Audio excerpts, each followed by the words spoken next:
കേരളത്തിലെ ചാനലുകളോട്, പ്രത്യേകിച്ചും സാറ്റലൈറ്റ് ചാനലുകളോട്, അത് സോഷ്യൽ മീഡിയയിൽ അത്ര വലിയ പ്രശ്നമായിട്ട് എനിക്ക് തോന്നിയിട്ടില്ല. സാറ്റലൈറ്റ് ചാനലുകളോട്, പ്രത്യേകിച്ച് മീഡിയ വൺ, റിപ്പോർട്ടർ പോലുള്ള 24 ഒരു പരിധിവരെ 24ന് റേറ്റ് കുറയുമ്പോഴാണ് ഇത്തരം സാധനം എടുത്തുകൊണ്ട് വരുന്നത്. ഇങ്ങനെ നിങ്ങളൊക്കെ തീവ്രവാദം, മതഭീകരവാദവും തീവ്രവാദവും വർഗീയതയും പച്ചയ്ക്ക് നിങ്ങൾ കത്തിക്കുന്ന ഒരുപാട് വാർത്തകൾ കൊടുക്കാറുണ്ട്. അസത്യ പ്രചരണങ്ങൾ ധാരാളം കൊടുക്കാറുണ്ട്. ഡൽഹിയിൽ ലവ് ജിഹാദുമായി ബന്ധപ്പെടുത്തിയ 37 പേരുടെ വരെ നോർത്ത് ഇന്ത്യയിലെ ആളുകളെ പ്രദർശിപ്പിച്ചു, അവരെ കാണിച്ചുകൊണ്ട് അവരെ നിന്നുകൊണ്ട് അവിടെ സമ്മേളനം നടത്തി. അപ്പോൾ നിങ്ങൾ ചോദിച്ചു, കേരളത്തിൽ നിന്ന് ആരും ഇല്ലല്ലോ എന്നൊരു ചോദ്യം ഇന്നലെയൊക്കെ നിങ്ങൾ ചർച്ച ചെയ്തു. കേരളത്തിൽ ആർഷവിദ്യാ സമാജം എന്നൊരു സ്ഥാപനം പ്രവർത്തിക്കുന്നുണ്ട്. ആർഷവിദ്യാ സമാജത്തിൻ്റെ പ്രധാന ജോലി ഹിന്ദു മതത്തിൽ നിന്ന് പരിവർത്തനം ചെയ്ത് മറ്റ് മതങ്ങളിലേക്ക് പോയിട്ടുള്ള, പ്രത്യേകിച്ച് മുസ്ലിം മതങ്ങളിലേക്കൊക്കെ പോയിട്ടുള്ള പെൺകുട്ടികളെ തിരിച്ചു കൊണ്ടുവരിക എന്നുള്ളതാണ്. ആ പെൺകുട്ടികളുടെ വളരെ കൃത്യമായ ഇൻ്റർവ്യൂകളും അവരെഴുതിയ പുസ്തകവും, അതാണ് പറയുന്നത്, അവരെഴുതിയ പുസ്തകവും അവരുടെ അവരുടെ ബൈറ്റുകളും വളരെ വ്യാപകമായി സോഷ്യൽ മീഡിയ വരുന്നു. എന്തുകൊണ്ട് ഒരു ചാനൽ, ജനം ടി വി ഒഴിച്ച് ഒരു ചാനൽ, ഈ പറയുന്ന ഏതെങ്കിലും വളരെ ജനം ടി വി അത്ര പോപ്പുലർ അല്ലല്ലോ, അല്ലെങ്കിൽ ഹൈ പിച്ച് ചാനലല്ലല്ലോ, ഹൈ റീച്ചിൽ നിൽക്കുന്ന ചാനലല്ലോ, ഹൈ റീച്ചിൽ നിൽക്കുന്ന ഏഷ്യാനെറ്റോ മാതൃഭൂമിയോ അല്ല, റിപ്പോർട്ടറോ 24ഓ മാതൃഭൂമിയോ മനോരമയോ, എന്തിന് മീഡിയ വണ്ണോ ഇന്ത്യ ന്യൂസ് 18 ആരെങ്കിലും, സി മലയാളമോ ആരെങ്കിലും ആയിക്കോട്ടെ, മലയാളം ന്യൂസ് ആരോ ആയിക്കോട്ടെ, ആരെങ്കിലും ആ പെൺകുട്ടികളെ അണിനിരത്തിക്കൊണ്ട് ഒരു വാർത്ത നിങ്ങൾ ചെയ്യുന്നുണ്ടോ? വളരെ പ്രധാനപ്പെട്ട ഒരു ചോദ്യമാണ്. 2012 ജൂൺ മാസത്തിലെ കലാകൗമുദി ഈ വാർത്ത കാണുന്ന ആരുടെയെങ്കിലും കൈവശമുണ്ടെങ്കിൽ ദയവായി അതിൻ്റെ കോപ്പി അയച്ചു തരണം. 2012 ജൂൺ മാസത്തിലെ കലാകൗമുദി മാഗസിനിൽ ലവ് ജിഹാദിൻ്റെ എണ്ണമറ്റ കണക്കുകൾ അതിനകത്ത് പറയുന്നുണ്ട്, ലേഖനമുണ്ട്. ആ ലേഖനം, ആ പുസ്തകം ഇറങ്ങി 24 മണിക്കൂറിനകം ആരോ എന്ന് അറിയില്ല, ആരൊക്കെയോ കംപ്ലീറ്റ് കേരളത്തിൽ നിന്ന് വാങ്ങിച്ചത് നശിപ്പിച്ചു കളഞ്ഞു. സമൂഹത്തിൽ അത് പ്രചരിച്ചില്ല. സ്ഥിരം വീടുകളിൽ കലാകൗമുദി കിട്ടുന്നവർക്ക് മാത്രമാണ് കിട്ടിയത്. മാർക്കറ്റിൽ നിന്ന് വാങ്ങുന്നവർക്ക് അത് വാങ്ങാൻ പറ്റിയിട്ടില്ല. അതിൻ്റെ ഒരു കോപ്പി കിട്ടുമോ എന്ന് അന്വേഷിക്കുന്നു. അത് കിട്ടുമോ എന്നറിയില്ല. ആരുടെയെങ്കിലും കൈവശമുണ്ടെങ്കിൽ അയച്ചു തരണം.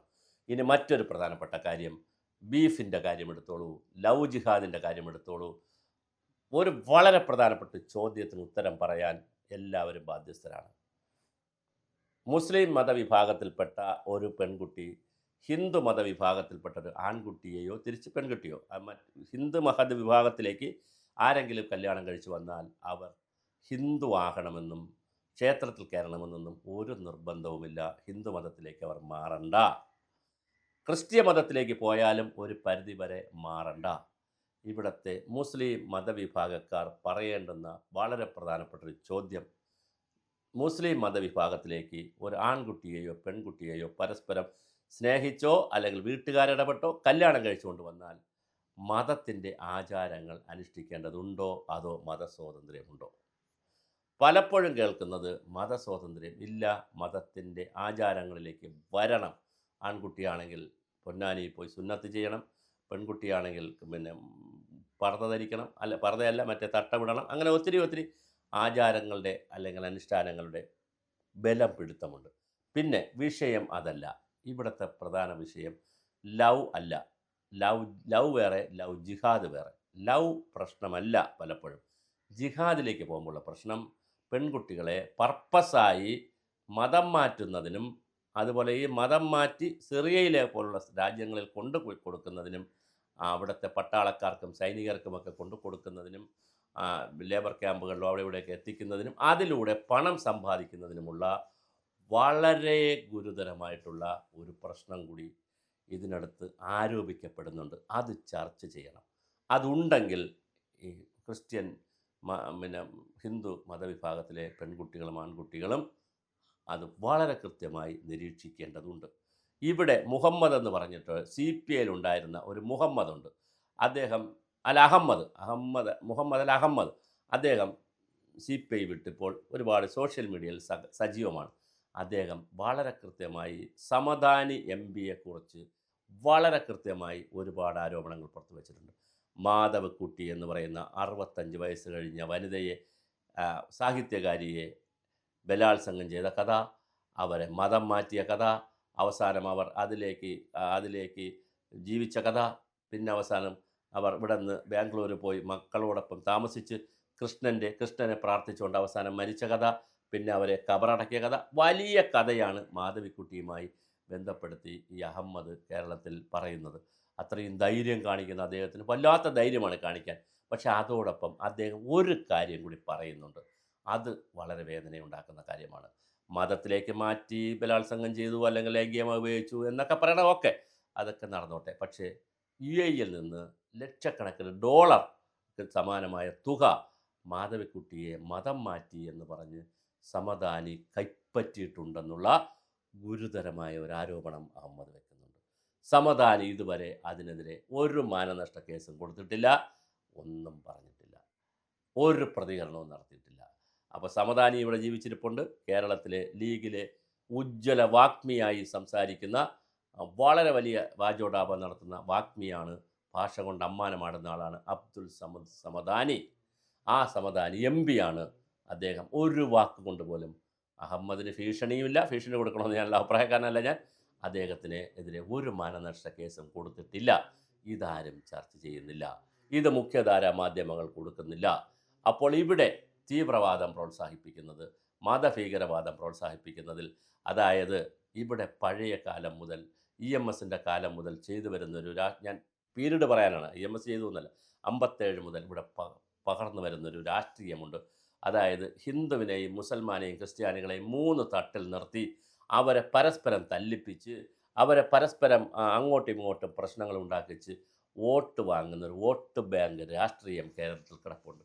ആ വോട്ട് ബാങ്ക് രാഷ്ട്രീയത്തിൽ, അതിൻ്റെ പശ്ചാത്തലത്തിൽ ഇടതുപക്ഷമാണ് ഏറ്റവും കൂടുതൽ ചാനലുകൾ കാണുന്നത്, ഇടതുപക്ഷമാണ് ഏറ്റവും കൂടുതൽ അഭിപ്രായങ്ങൾ രേഖപ്പെടുത്തുന്നത്, ഇടതുപക്ഷമാണ് ഏറ്റവും കൂടുതൽ കമൻറ്റ് രേഖപ്പെടുത്തുന്നത്, ഏറ്റവും കൂടുതൽ കാര്യങ്ങൾ ഫോർവേഡ് ചെയ്യുന്ന ഇടതുപക്ഷമാണ് എന്നുള്ള ഒരു കൺസെപ്റ്റ് കേരളത്തിൽ കിടപ്പുണ്ട്. അതുകൊണ്ട് തന്നെ വളരെ കൃത്യമായി എല്ലാ ചാനലുകളും ഇതിനെ തന്ത്രപരമായി, പല ചാനലുകളും, പ്രധാനപ്പെട്ട ചാനലുകൾ വളരെ തന്ത്രപരമായി ഇതിനെ കടത്തിവിടുന്നുണ്ട്, ഒളിച്ചു കടത്തുന്നുണ്ട്. നിങ്ങൾ തീവ്രവാദമാണ് ചെയ്യുന്നത്, മതഭീകരവാദമാണ് ചെയ്യുന്നത്, മതം മാറ്റത്തെ, അനധികൃത മതം മാറ്റത്തെ, പണം കൊടുത്തുള്ള മതം മാറ്റത്തെ ഒക്കെ പ്രോത്സാഹിപ്പിക്കുകയാണ് ചെയ്യുന്നത്. ഇത് പറയാതിരിക്കാൻ കഴിയത്തില്ല, ഇത് ചർച്ച ചെയ്യാതിരിക്കാൻ കഴിയത്തില്ല. ഇവിടെ ലവ് ജിഹാദ് ഇവിടെ ഉണ്ടോ ഇല്ലയോ എന്നുള്ളത് മറ്റൊരു വിഷയം. എന്തായാലും ക്രിസ്തീയ ഹിന്ദു വിഭാഗത്തിൽപ്പെട്ട നൂറുകണക്കിന് സ്ത്രീകൾ മുസ്ലിം സഹോദരന്മാരെ, അല്ലെങ്കിൽ സ്ത്രീകളെയാണ് കൂടുതൽ, പെൺകുട്ടികളാണ് കൊണ്ടുപോകുന്നത്, വിവാഹം കഴിക്കുന്നുണ്ട്. പക്ഷെ അതൊക്കെ വിവാഹത്തിനപ്പുറം മറ്റു തലങ്ങളിലേക്ക് പോകുന്നുണ്ടോ, സിറിയ അടക്കമുള്ള രാജ്യങ്ങളിലേക്ക് പോകുന്നുണ്ടോ എന്നതിൻ്റെ ഫ്രീ ഇൻവെസ്റ്റിഗേഷൻ കേരളത്തിൽ നടക്കേണ്ട സമയമായി. നിർഭാഗ്യവശാൽ അങ്ങനെ ഒന്നും നടക്കുന്നില്ല. മാത്രമല്ല, ഞാൻ അവസാനിപ്പിക്കുന്നു, ആർഷവിദ്യാ സമാജത്തിൻ്റെ എന്തുകൊണ്ട് ആ പെൺകുട്ടികൾ പറയുന്നത് കേരള സമൂഹത്തിലെ മുഖ്യധാരാ മാധ്യമങ്ങൾ ചർച്ച ചെയ്യുന്നില്ല? അവർ വളരെ പരസ്യമായിട്ടല്ലേ അവർക്ക് അനുഭവിച്ച വേദനകൾ, അവരുടെ സ്വന്തം ദുഃഖങ്ങൾ അവർ പുസ്തക രൂപത്തിലും അല്ലാതെയും ഇവിടെ പറഞ്ഞത്. അങ്ങനെ ഒരു പുസ്തകം ഇറങ്ങിയെന്ന് എന്തുകൊണ്ട് കേരളത്തിലെ ചാനലുകൾ പറയുന്നില്ല? അങ്ങ് ആ പെൺകുട്ടികളുടെ ഇൻ്റർവ്യൂകൾ എന്തുകൊണ്ട് മുഖ്യധാര ചാനലുകൾ കൊടുക്കുന്നില്ല? ഇനി ആ പെൺകുട്ടികളെ അണിനിരത്തണോ? അങ്ങനെ അണിനിരത്തിയാൽ അവരുടെ ജീവന് ഭീഷണി ഉണ്ടാകില്ല എന്ന് ഏത് ചാനൽ ഉറപ്പ് നൽകും? അതുകൊണ്ട് ഇതൊക്കെ ചർച്ച ചെയ്യുമ്പോൾ വളരെ പാർഷ്യലായി, വൺ സൈഡഡ് ആയി പോകാതിരിക്കാൻ ചാനലുകൾ ശ്രദ്ധിക്കണം. നിങ്ങൾ തീവ്രവാദവും മതഭീകരവാദവും വോട്ട് ബാങ്ക് രാഷ്ട്രീയത്തിൻ്റെ അപ്പോസ്തലന്മാരായി മാറരുത്.